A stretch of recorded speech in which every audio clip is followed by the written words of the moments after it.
Hello. तर आता एवढ्या गरमीमध्ये आज जेवणात काय बनत आहे? तर बनत आहे स्पेशल अळूवड्या. हा, किती गरम होते बघा. जेवण बनवणं म्हणजे कठीण झालं आहे. बनवायला तर लागेल. ह्याच्यात आहेत वड्या कुकरमध्ये. आणि आता मी काय बनवते, एक मिनिट दाखवते. मला गरम किती बघा झालं आहे. एवढ्या गरमी जेवण बनवणं पॉसिबल नाही आहे. तरीसुद्धा साहेबांनी सांगितलं, पाणी पिऊन पिऊन पोट भरलं आहे, काहीतरी सिंपल बनव.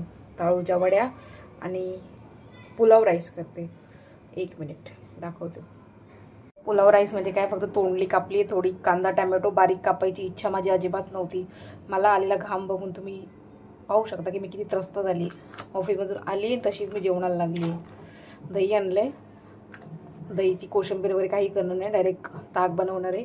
आणि याचा सिंपल राईस करते. फक्त मसाला टाकणार आहे मी, पावभाजी मसाला. तर कोणता भात होईल बरं, गेस करा. ठीक आहे, चलो. जेवण तयार. मी सगळं किचन वगैरे आवरून जेवायला घेतलं आहे. साहेबांचं जेवण झालं आहे.